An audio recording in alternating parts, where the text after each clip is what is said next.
Orang bersandar kepada selain Allah, Allah cemburu. Kata Ali bin Abi Thalib, semua kepahitan sudah kurasakan. Tidak ada yang lebih pahit dalam hidup ini selain berharap kepada manusia. Makanya periksa hatinya tuh. Kalau hati sedang nyesek, pasti sedang bersandar, berharap, bergantung kepada selain Allah. Yakin, periksa saja. Ini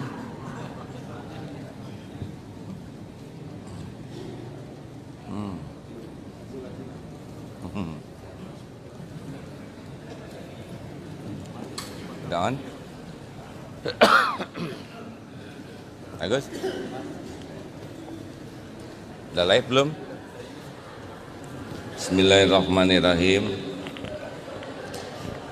Assalamualaikum warahmatullahi wabarakatuh.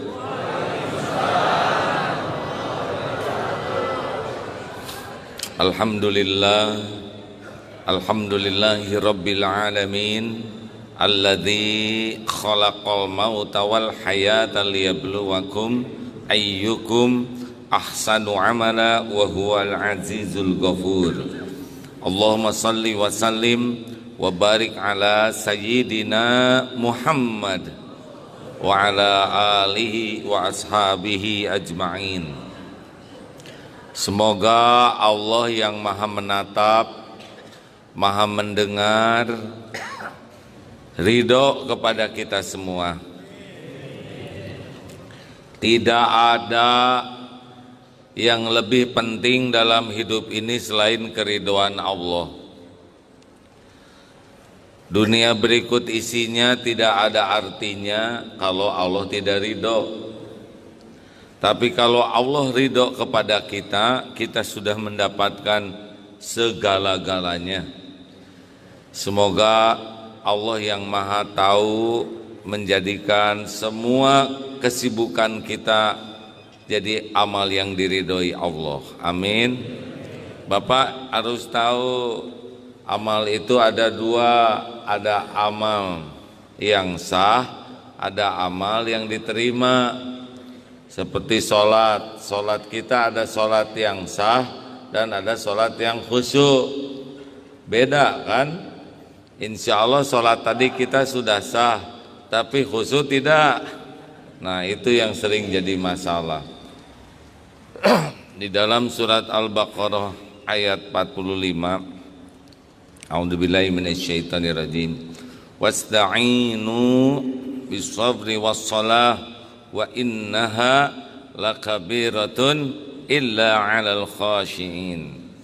Dan jadikanlah sabar dan salat sebagai penolongmu, pembuka pertolongan Allah bagimu. Tapi yang demikian itu berat kecuali bagi orang yang khusyuk. Bapak Ibu yang baik, hidup ini pasti banyak persoalan. Saya lihat dari depan ini wajahnya wajah-wajah banyak masalah, ya. Benar atau benar? Tahu kenapa masalah itu jadi berat? Satu, masalah dalam hidup ini berat kalau cita-citanya hanya duniawi. Kalau cita-citanya hanya harta, gelar, pangkat, jabatan, kedudukan, pujian, penghargaan, penghormatan, popularitas, pokoknya kalau yang dicita-citakannya hanya duniawi, berat saja, berat. Tapi kalau cita-citanya sorga, berjumpa dengan Allah, itu lebih ringan hidup ini. Contoh, dihina orang, kalau ingat sorga asik, dihina teh penggugur dosa. Tapi kalau ingat penghargaan orang dunia, dihina sakit hati. Betul? Bu, ibu, kalau ibu masak, nyiapkan makanan untuk suami, sudah siap semuanya, lalu suami, Pak makan dulu, maaf bu, nggak ada waktu, saya harus pergi sekarang, pergi aja. Gimana perasaan ibu? Diam lelaki. Bu, gimana perasaan ibu? Sakit hati, kecewa, jengkel, marah. Nah itu ciri-ciri nggak ikhlas ya. Pokoknya kalau sudah pengennya cuman duniawi aja, nyesek aja hidup ini. Tapi kalau ibu ingin pahala, ingin kedudukan di sisi Allah, nggak ada ruginya. Apa ruginya? Niat sudah, masak sudah dilihat oleh Allah, nyiapkan untuk suami sudah disiapkan. Hanya memang bukan takdir rezeki suami nggak dimakan, ya sudah nggak ada ruginya. Makanya rumah tangga yang paling berat itu rumah tangga yang memang hanya ingin duniawi saja. Halo? Jelas tidak nih? Siapa di Pemda yang paling menderita, yang paling sibuk dengan jabatan? Ngedengar mutasi itu kayak mutilasi. Tapi yang bagi bekerja niatnya amal soleh, niatnya cari kedudukan di sisi Allah, karir itu tenang saja. Karena takdir mah nggak akan pernah ketukar. Terima kasih nih Pak Wali Kota. Sudahlah saya naikin aja jadi Wali Kota. Pak, Bu, para sesepuh sekalian. Yang kedua, kenapa hidup jadi berat? Karena bersandar kepada selain Allah. Makin bergantung kepada selain Allah, stres. Yang mau pensiun, kenapa ada yang stres? Karena bersandar kepada gaji. Ada ibu-ibu makin lama, makin tua, makin stres. Tahu kenapa? Karena bersandar kepada penampilan. Takut tua, takut keriput. Ada yang bersandar kepada orang, tegang. Musim ekonomi kurang baik, tegang karena bersandar kepada ekonomi. Tapi kalau orang bersandar kepada Allah, tidak ada takutnya. Karena Allah Maha Kuasa dan memiliki segala-galanya. Jelas? Halo? Bu, kenapa ibu kurang bahagia di rumah? Karena ibu terlalu bersandar kepada suami. Jangan terlalu cinta sama suami, Bu. Apalagi model-model ini ya. Maaf hadirin. Orang bersandar kepada selain Allah, Allah cemburu. Kata Ali bin Abi Thalib, semua kepahitan sudah kurasakan. Tidak ada yang lebih pahit dalam hidup ini selain berharap kepada manusia. Makanya periksa hatinya tuh. Kalau hati sedang nyesek, pasti sedang bersandar, berharap, bergantung kepada selain Allah. Yakin, periksa saja. Kalau hati sedang nyesek di sini, lihat Allah atau selain Allah yang ada di hatinya. Yang ketiga, kenapa persoalan itu jadi berat, nyesek? Karena jauh dari pertolongan Allah. Kalau Allah tidak nolong, siapa lagi yang nolong? Seluruh makhluk itu la haula wala quwata illa billah. Tidak ada daya, tidak ada kekuatan kecuali dengan pertolongan Allah. Kalau Allah tidak menolong, tidak bisa. Nih, bergabung.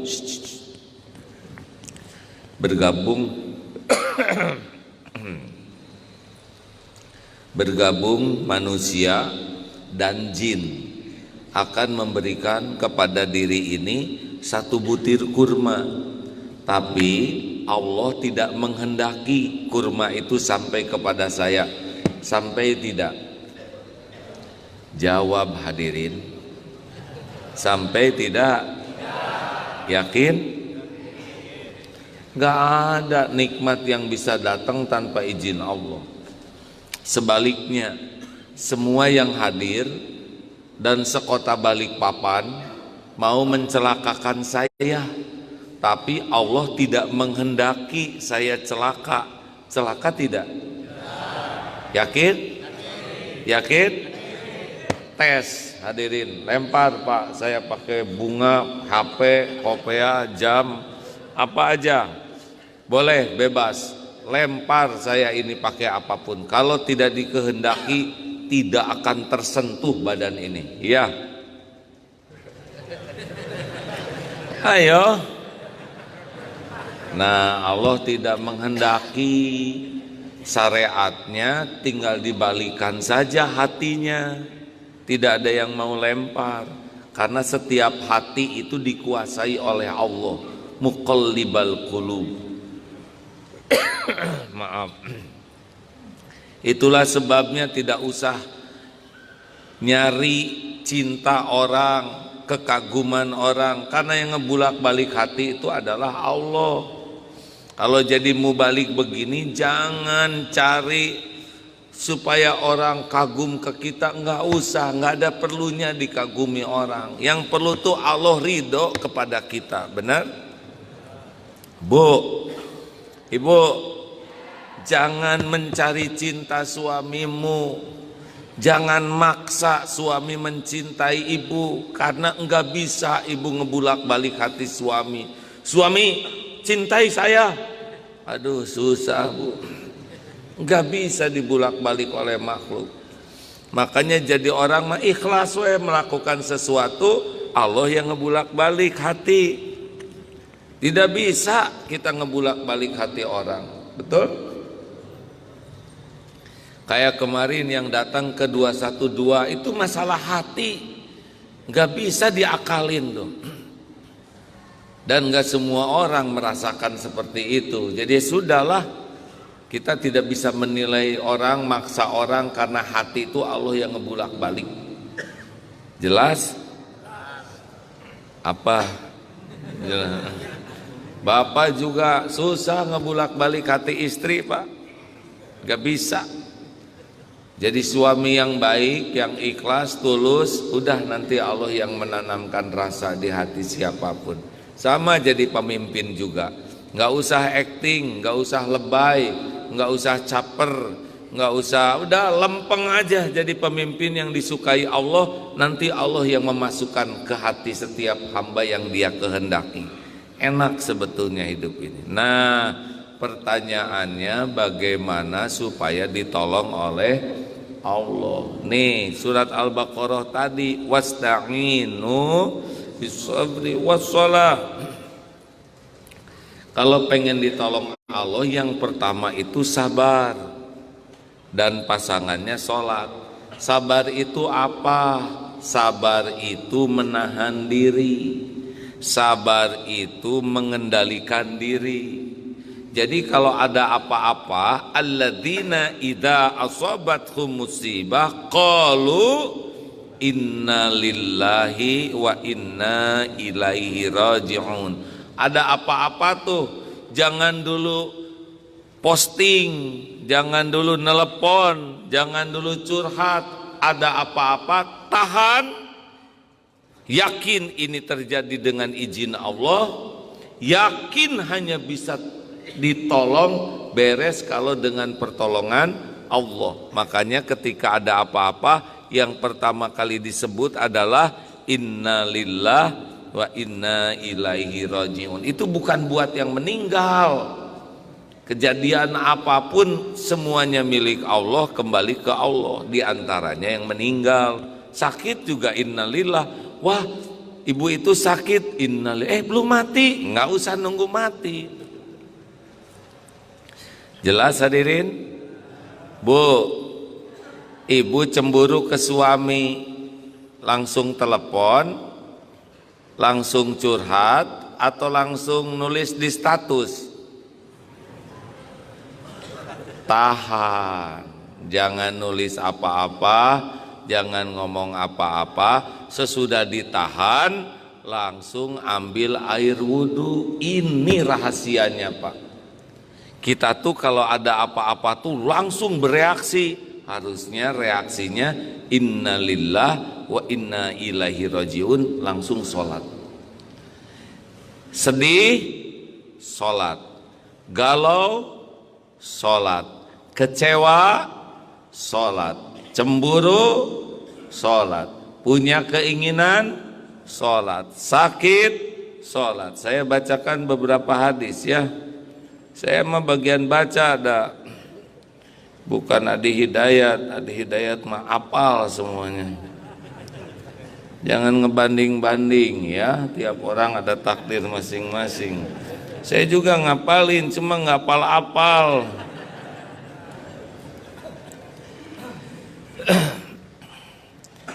Jadi tadi ayatnya Al-Baqarah 45 sudah ya.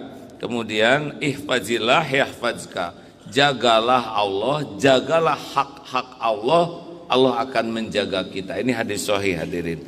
Jadi kalau kita ada apa-apa, kembali ke sholat yang pertama nih. Pada waktu Nabi Ibrahim alaihissalam menerima kenyataan istrinya diambil oleh Sarah oleh penguasa, waktu itu cepat-cepat Nabi Ibrahim itu sholat.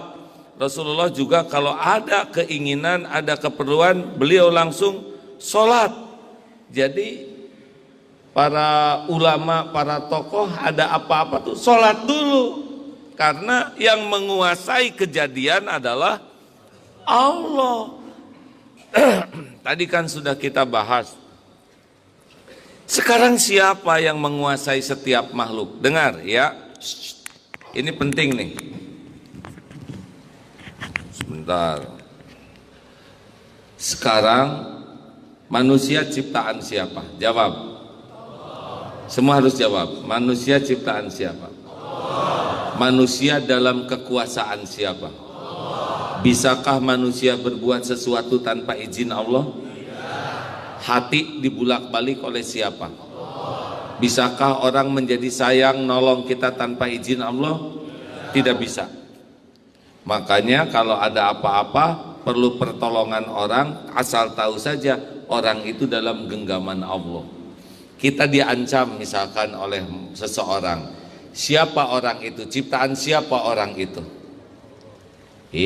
Jawab hadirin. Yang ngancam kita itu ciptaan siapa? Mungkinkah dia bisa mencelakakan kita tanpa izin Allah? Gak bisa. Kita terancam sholat, karena yang ngancam itu pasti dikuasai oleh Allah. Benar? Ibu cemburu, suami ibu siapa? Salah pertanyaannya. Suami ibu ciptaan siapa? Bu, suami ibu ciptaan siapa? Suami ibu milik siapa? Makanya jangan terlalu merasa memiliki ya. Kenapa bapak ketawanya beda? Bu, suami ibu ada di dalam genggaman. Tahu, Allah tahu nggak suami ibu pergi kemana? Menyaksikan tidak apa yang dilakukan suami ibu? Ibu tahu nggak? Ibu nggak tahu dan nggak perlu tahu, stres. Lebih baik kalau ibu cemburu ke suami, ibu ingin suami terjaga, tahan diri dari kebanyakan nge-WA. Lebih baik ambil wudhu, sholat. Allah lihat tidak suami istri yang lagi sholat? Jawab. Allah tahu tidak ibu lagi sujud? Allah menyaksikan tidak ibu sedang berdoa? Mendengar tidak? Disia-siakan tidak?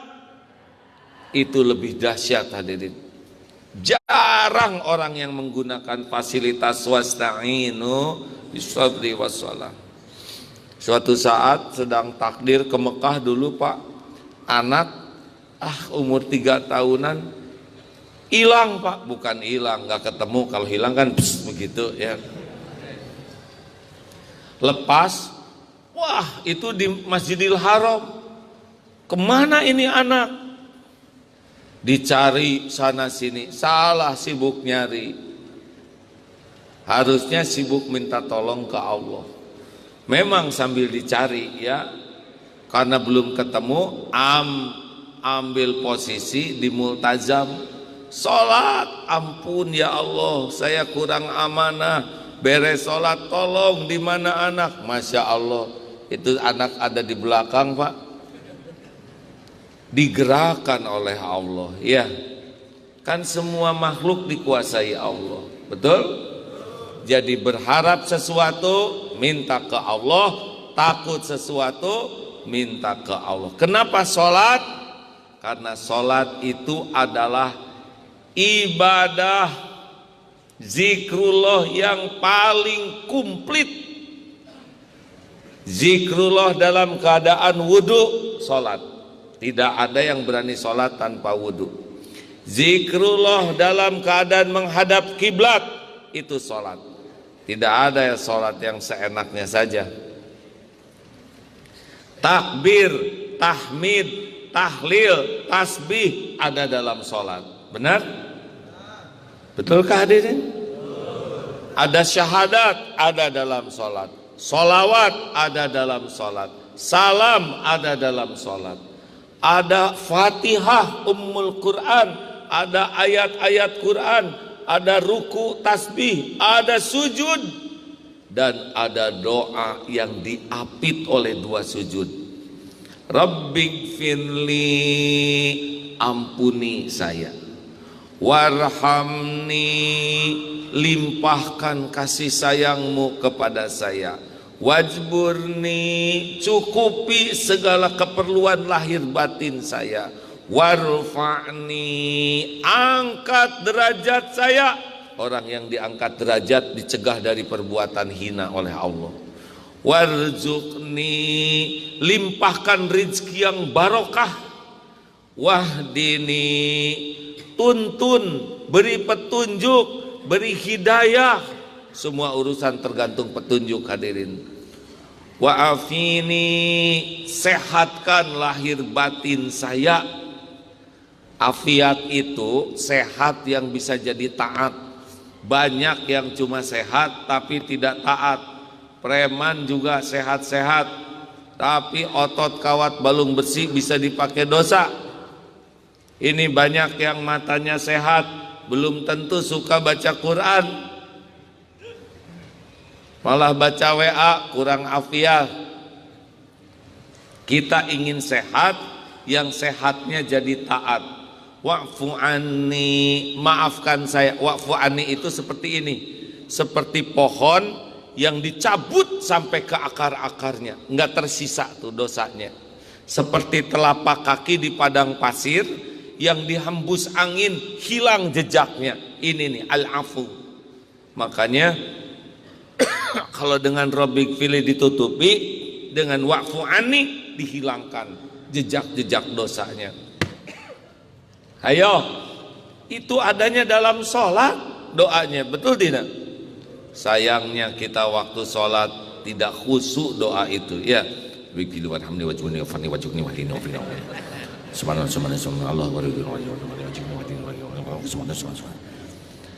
kenapa begitu? Kita aja minta uang, ibu coba minta uang sama suami kayak gitu. Bapak coba bisa minta duit sekarang juga, saya buat beli kosmetik sekarang. Bisa rada dikepret pakai omongan hadirin.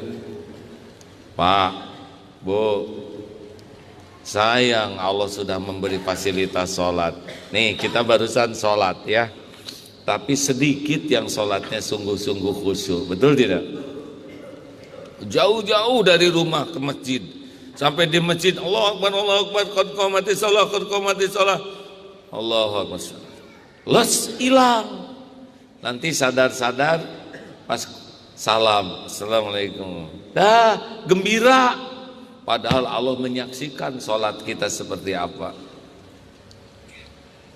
Sekarang mau tidak supaya ditolong oleh Allah lewat sholat? Kalau mau, kalau tidak harus jelas hadirin. Yang pertama, coba kita perbaiki kuantitas dulu. 40 rakaat minimal sehari. Sholat fardu 17, tapi syaratnya TBM, tepat waktu, berjamaah di masjid. Di Balikpapan berapa sholatnya fardu? Sama kan? Alhamdulillah. TBM apa? Tepat waktu, berjamaah di masjid. Kalau makan telat jadi masalah tidak? Tidur telat jadi masalah tidak? Ke sekolah telat anak-anak jadi masalah tidak? Ke kantor telat jadi masalah tidak? Mau tahu sumber masalah? Sholatnya telat. Ngerti? Ibu, jangan banyak alasan. Sebentar ya, saya masak dulu. Udah ciri-ciri ini bakal bermasalah. 10 menit sebelum adzan berhenti. Saya kira di balai kota di sini juga begitu ya Pak ya. Sekarang sama.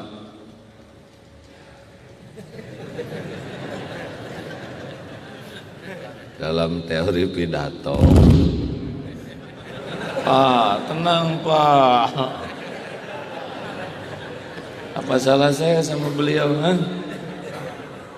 Nggak ada salah kan? Sampai di mana tadi? Sampai lupa begini. Dalam teori pidato, kalau ada yang bergerak, pasti tiap orang lihat yang bergerak, ya kan? Saya juga heran, siapa itu barusan? Lalu, sholat tepat waktu ini penting, karena kita itu selalu mendahulukan yang dianggap penting, benar? Orang yang melambat-lambat sholat, artinya sholat itu tidak penting. Artinya dia mendahulukan apapun selain Allah, makanya dia tidak ditolong oleh Allah. Ayo periksa, bayar utang saja telat, diancam, benar? TBM berjamaah, karena kalau berjamaah tuh bisa 27 kali lipat derajatnya. Nggak akan kuat kita sholat duhur 27 kali, benar? Ayo jamaah, rugi sholat sendirian tuh di masjid. Masjid ini rumah Allah, ke rumah orang baik saja dijamu, apalagi ke rumah yang maha baik, benar? Lelaki harus ke masjid, karena kita dengan masjid itu seperti ikan dalam air. Orang yang tidak betah di masjid itu ada sifat-sifat kurang baik pada dirinya. Rumah Allah nih, ibu, bapak udah tahu ciri lelaki Islam, sholat Jumat. Sudah tahu ciri lelaki beriman. Islam dengan iman beda tingkatan. Ciri lelaki beriman, sholat subuh berjamaah di masjid. Ini setiap subuh penuh begini. Amin gitu hadirin. Harus ke masjid Pak. Bapak sudah tahu belum ciri lelaki solehah? Tahu ciri lelaki solehah? Sholatnya di rumah terus. Itu dia harus pakai mukena. Jelas Neng? Lelaki, bismillah ke masjid ya. Jogging 5 km kuat, ke masjid 50 meter nggak kuat, nunggu digotong katanya oleh tetangga. Dan di masjidnya tuh maunya di depan imam.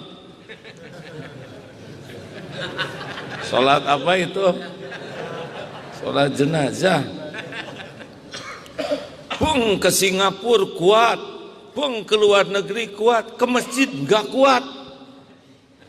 Kekuatan seorang lelaki bisa dilihat dari ke masjidnya. Kalau ke masjid udah nggak kuat, selain solehah lemah. Kenapa pada melotot gini ya? Bu, usir suami kalau sholatnya di rumah terus. Kalau ibu cinta sama suami, usir. Kalau perlu temenin, Pak ke masjid sama-sama saya. Tunanetra saja di zaman Rasulullah Ummi Maktum, asal kedengar adzan disuruh ke masjid. Saya lihat itu di video, orang yang kakinya lumpuh itu berusaha keras ke masjid.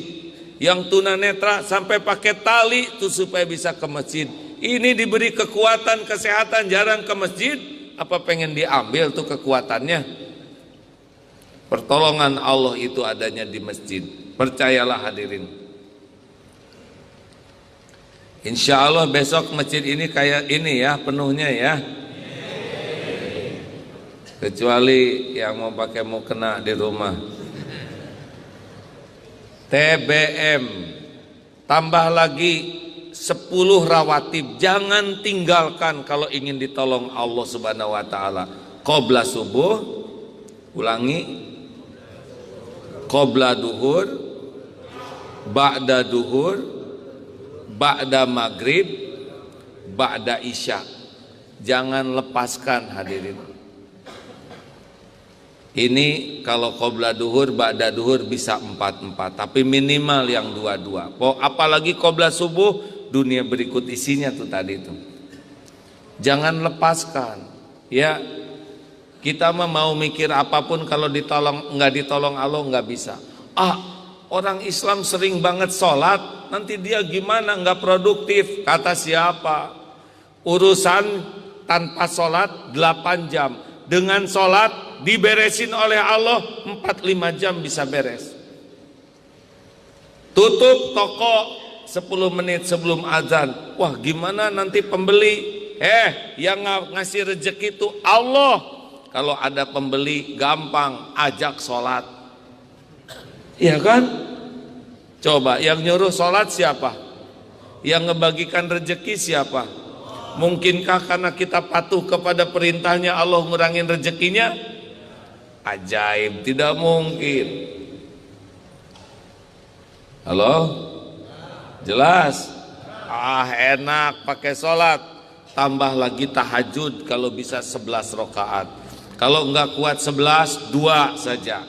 2 rakaat dulu, habis sholat 2 rakaat, doa, kemudian 2 rakaat lagi. Udah itu tambah 2 rakaat, lalu 2 rakaat dan witir 3. Insya Allah nanti jadi 11 sendiri. Ya, asli hadirin, pokoknya asal 2 rakaat aja. Udah itu 2 rakaat lagi, tambah 2 rakaat, 2 rakaat, tutup witir 3, tambah duha 2. Kalau mau tambah duha, insya Allah 40. Coba minimal 40 rakaat sehari. Rasakan. Semua urusan dikuasai Allah. Bisnis apapun Allah yang menggenggam. Allah mudahkan mudah, Allah persulit sulit. Yang nego asalnya rumit tapi sholatnya bagus, tinggal dibalikin towel, gampang tuh urusan. Betul? Ada suami istrinya harus disesar, katanya sungsang, tidak punya dana untuk operasi. Sholat suaminya ini, ya Allah, Engkau lah yang ngebulak balik janin di rahim istri. Ini kalau harus dioperasi, Engkau tahu saya nggak punya uangnya. Mudah bagimu ngebulak balik janin, ya Allah. Beres sholat, katanya dengan izin Allah, bisa, tidak perlu dioperasi, sungsangnya bergerak. Diaturlah sedemikian rupa. Apa sih yang susah bagi Allah, Han? Halo Bu, Ibu, ini cerita ada suami marah-marah, cepat banting pintu, brak, HP dibanting, pergi dari rumah. Emang suaminya emosional. Tapi biasanya kalau pergi 2 hari 3 hari pergi nggak pulang. Ini baru sekitar 15-20 menit balik lagi. Suami di jalan tuh tiba-tiba ingat istrinya. Sampai ke rumah, istrinya tuh lagi sholat. Selesai sholat, Bu, maafin saya. Maaf ya, tadi omongan saya kasar, kelakuan saya gak baik. Sama Pak, saya yang mohon maaf, karena mungkin sikap saya lah yang membuat Bapak marah. Enggak lah Bu, saya yang salah. Terus nanya, Bu, Ibu kan tahu kalau saya marah biasanya 2 hari. Ini baru 20 menit udah balik, ngamalin apa? Gitu ditanyanya. Saya sih ngamalin sholat aja. Sholat kemudian tobat, karena saya dengar pertolongan Allah tuh lewat sholat. Sholat apa Bu? Ya saya sih sholat tobat aja. Ampun ya Allah, saya belum jadi istri yang baik.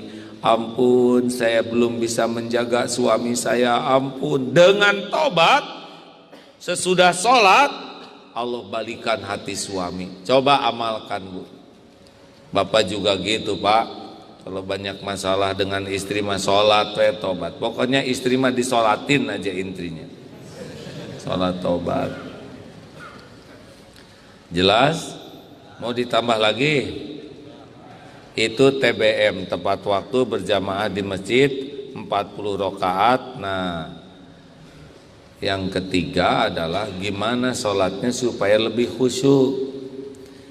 Satu, kalau Bapak pengen khusyuk harus paham gimana kita bisa khusyuk, kita nggak ngerti yang kita omongin, ya. Halo? Mungkinkah kita khusyuk kalau kita nggak ngerti? Susah. Ada khusyuk yang ingat Allah, ada yang ingat Allah karena dipandu oleh bacaannya. Pelajari lagi bacaan sholat. Jangan sampai robik fili warhamni wajmuni yang penting itu nggak ngerti. Kan ada orang yang tidak ngerti, Pak. Pulang dari sini beli buku bacaan sholat. Tunjukkan ya Allah kepada kami jalan yang lurus. Enak. Siratal ladzina an'amta 'alaihim. Jalan orang-orang yang Engkau beri nikmat. Ghairil maghdubi 'alaihim waladdallin.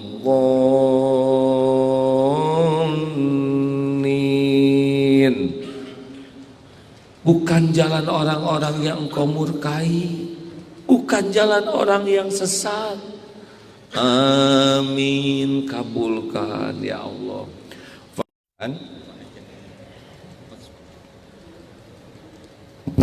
Oh, siapa itu? Emang DKM di sini kalau marah kayak gini, Pak? Hal. Di mana sampai lupa lagi begini nih? Bacaan harus paham. Bismillah ya. Sesudah ini luangkan waktu untuk memahami bacaan sholat. Karena kunci dari sholat itu khusyuknya. Qad aflahal mu'minun alladzina hum fi sholatihim khashi'un. Yang kedua, kalau sudah berusaha paham, usahakan maaf ada yang kelewat. Harus bertekad. Memang kalau mau sholat tekad ingin khusyuk. Karena orang tidak punya tekad tidak bisa. Seperti memanah tanpa target, tetangga yang ngejerit, ya kan? Sok ada panah, nggak ada target, kemana aja?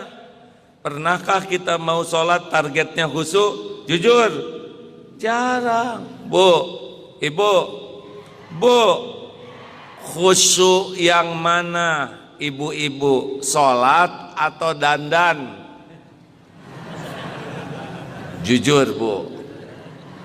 Dandan, karena targetnya jelas, ingin kelihatan cantik, makanya khusyuk. Banyak orang sholat tanpa target khusyuk, sholat aja gitu, nggak ada saya harus khusyuk, enggak, kayak memanah tanpa target, nggak kena, nggak ada bisa. Diniatkan, memang saya ingin khusyuk sholat ini, ingin dapat pertolongan Allah. Khusyuk itu datang kalau penting.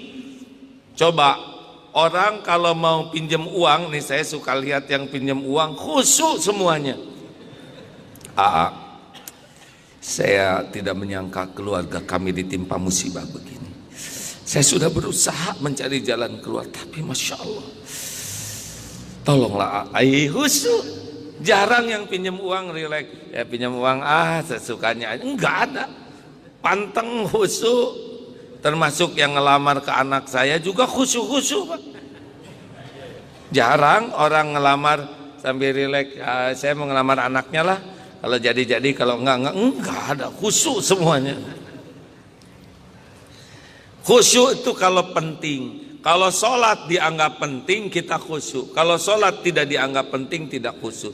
Kita ketemu pejabat, ketemu orang penting, khusyuk, yakin. Benar?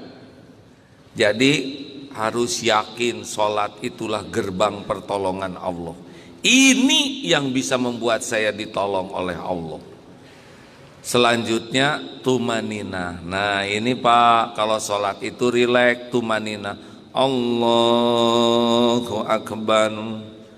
tenang, jangan tergesa. Allahu Akbar. Udah belum nih Fatihahnya? Kayaknya udah nih. Perasaan udah agak lama. Berarti udah kan? Allahu Akbar. Berapa banyak yang lagi ruku baca at-tahiyat? Ayo. Sadar-sadar ketika telunjuk, kok di sini? Astagfirullah, sami Allah liman hamidah. Ada yang sujudnya lama. Kenapa lama? Karena mikir, ini sujud ke satu atau kedua. Ayo. Kenapa ngacung begitu Pak? Nggak usah ngacung. Kita sujud aja, ada yang kayak kejeduk pas sujud tuh. Allah Akbar. Masa begitu hadirin? Padahal sujud itu saat kita terdekat dengan Allah. Seseorang itu bisa diukur dari sujudnya. Orang yang sujudnya nikmat, lama, kalau lagi sholat sunnah ya, itu menikmati sujud, itu menikmati kedekatan dengan Allah. Tapi kalau sujudnya sudah kayak kejedot gitu, Allah subhanahu wa ta'ala, itu ciri-ciri tidak khusyuk.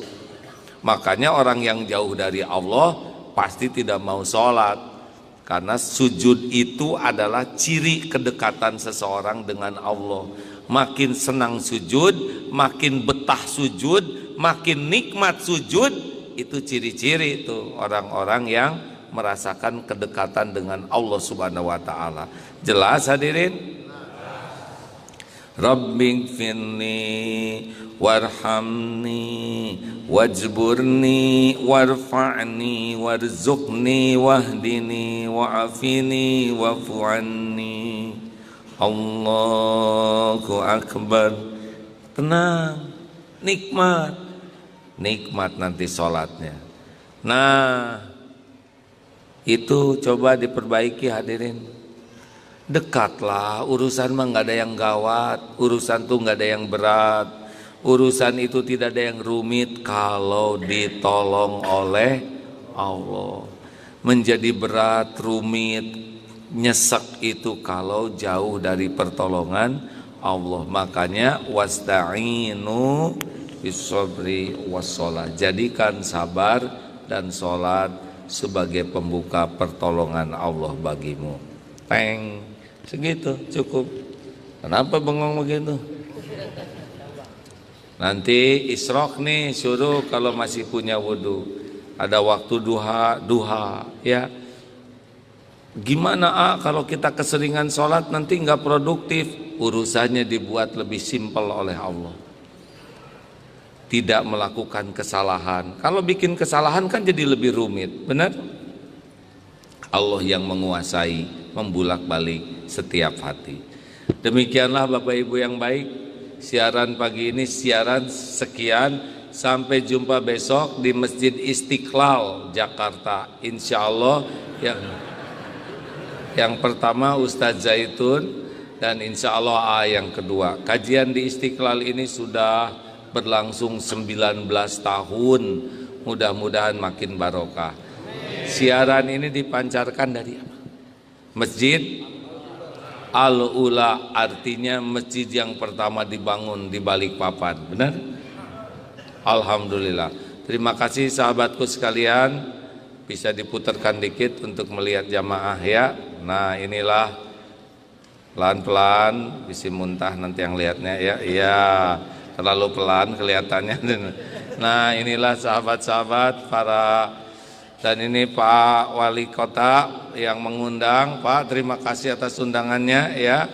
Semalam juga luar biasa itu jamaahnya, dan diatur oleh Allah. Sesudah selesai baru hujan ya. Allah yang menguasai. Terima kasih ibu-ibu, bapak-bapak sekalian. Ucapkan hamdalah. Alhamdulillahirabbil alamin. Assalamualaikum warahmatullahi wabarakatuh.